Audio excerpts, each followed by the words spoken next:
All right, multiplying fractions. Do you remember if you have a fraction like a over b times c over d, you multiply the numerators, so you end up with AC on the top. You multiply the denominators, you end with BD in the denominator, and B and D cannot equal 0. Just a review of fractions. When we divide fractions, we have a over b divided by c over d. We multiply by the reciprocal of what we're dividing by. So it's a over b times d over c. And now you multiply the numerators, you multiply the denominators. But now what you have to remember is you have to state restrictions on this, and then c goes into the denominator. So you have to state restrictions on C as well. Let's do some examples. Okay, these are the rules. Factor the numerators and denominators. State all restrictions on the variables. Divide out the common factors to the numerator and denominator. We won't worry about this. We're going to just leave in factored form. For the most part, you leave it in factored form. For the most part. There's the odd situation. Where you multiply it out.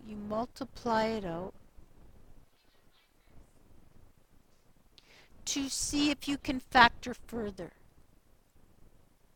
But it's rare. It's very rare, okay?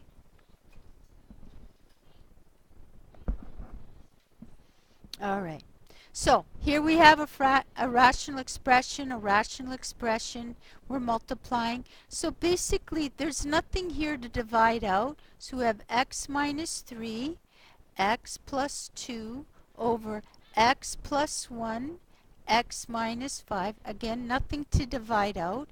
And we only have restrictions here. X cannot be -1 or 5. So far, so good. There's nothing there we could have divided out, so it was a nice, easy question for us.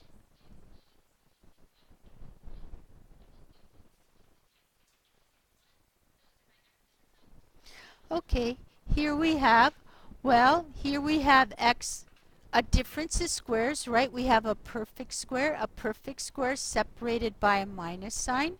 So when you recognize that, you take the square root of the first term and you can just write that down. Square root of the last term is 3. Remember the pattern, one is a plus, one is a minus. And we're going to be multiplying the numerator, so let's just put that x plus 2 right there. So this is going to be 2. We'll factor this, x plus 2 times x plus 3. So there is stuff here we can divide out. X plus 3, x plus 3, x plus 2, x plus 2, and this equals x minus 3 all over 2. And our restrictions are anything that was in a denominator, so x cannot be -3, -2.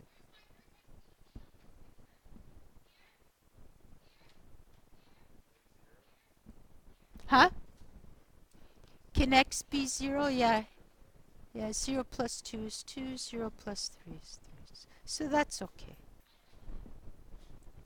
All right, now we're dividing rational expressions. So always remember, when you divide, you multiply the reciprocal, you multiply by the reciprocal of whatever you're dividing by. So this is going to be x minus 5, x plus 2. Well, my goodness gracious, there's nothing there for us to divide out. Notice it says factor numerator's denominator, multiply by the reciprocal, divide out common factors. Divide out common factors after the flip, right? There's nothing to divide out, so we're just left with x minus 3, x minus 5 over x plus 1, x plus 2. So x cannot be negative 2, negative 1. Notice I put it in order from smallest to largest. Just put it in order of increasing value. Negative 2 is lower than negative 1.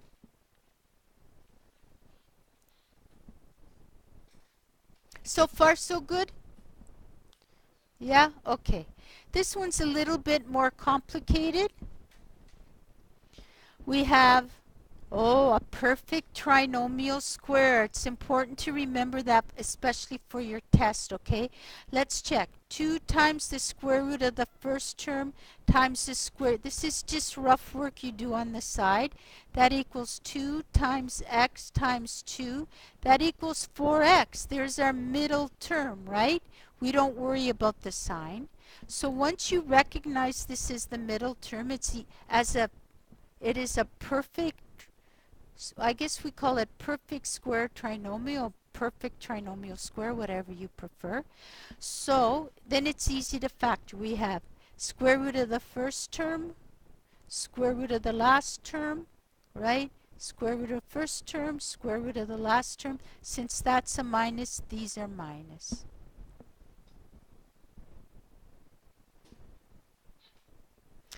We'll factor out this guy on the bottom.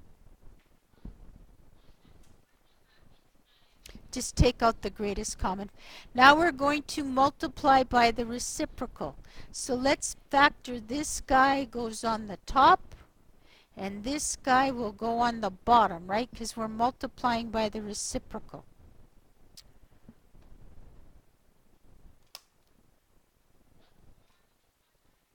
So 4x times x plus 2, right? For the bottom part, this is x minus 2, x plus 1.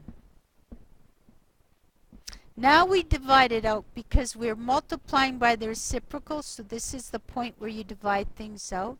X minus 2, x minus 2, x plus 2, x plus 2. 2 goes into 2 once, 2 goes into 4 twice, so now we have 2x all over times x minus 2, right? 2x times x minus 2 all over x plus 1.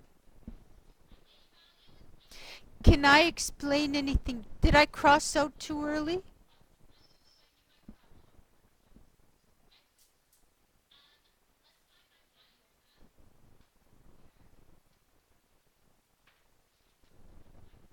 Are we good?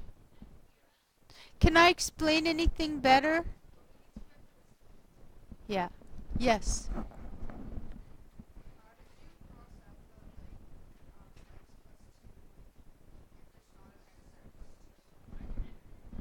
You can go to that x plus 2.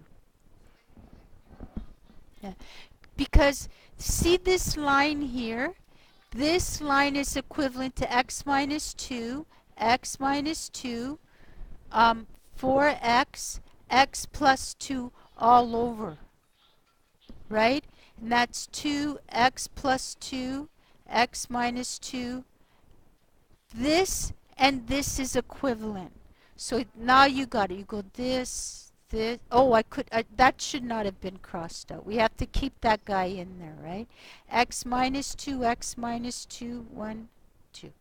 2x.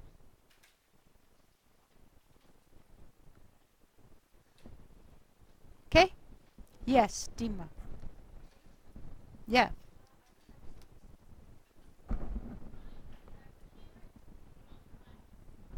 Oh, did I forget a restriction? Which one did I forget? Yes, guys, please, we need another restriction. Thank you so much. Because that was once on the bottom. Okay, again, try to write them in order. X cannot be, well, I guess x cannot be 2. No. X cannot be, I'm just going to write them in order from smallest to bigger, right? X cannot be minus 2, so I got that one. X cannot be negative 1. x cannot be 0, and x cannot be 2. Try to get all of them, because each one of them on a test is worth half a mark. We indicate half a mark with those signs there. Good? Can I explain anything better? I don't want to rush you, but I would like to give out some books today.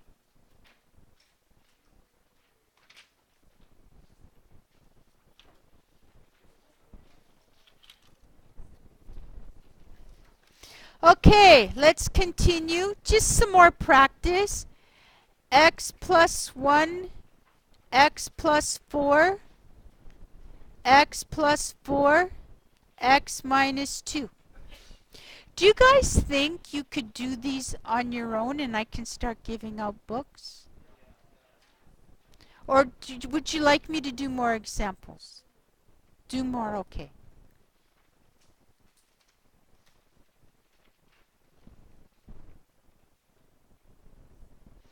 Okay, so we can divide out here x plus 4, x plus 4, x plus 1, x plus 1. So we have x minus 5 over x minus 2. Let's get all the restrictions. Well, x cannot be 5, x cannot be 2, x cannot be, oh no, x can be 5, we're multiplying, my bad. So x cannot be negative 4,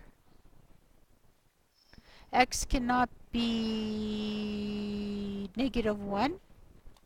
I have to fix this. I got a bit too restriction happy here.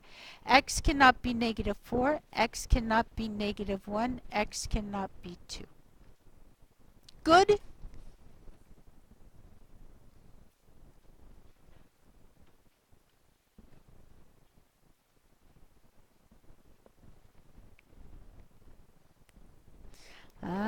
All right, let's get rid of some of these numbers. 3 goes into 3 once, 3 goes into 9 3 times.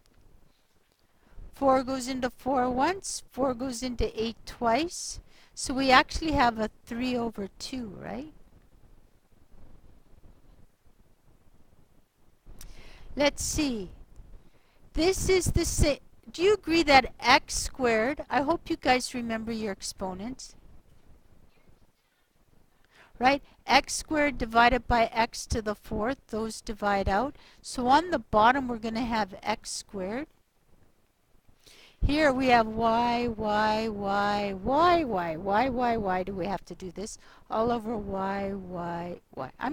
You don't have to do this, but this will divide out, so we're left with the y on the top, right?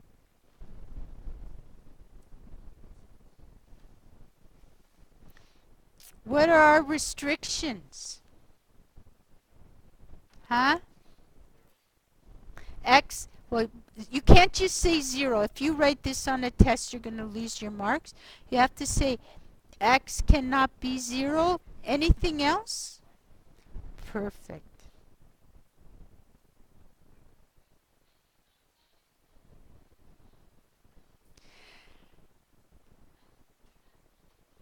You guys do the last one, okay?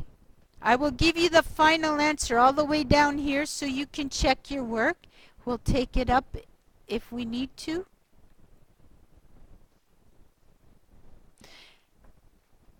And I'm going to start handing out those books.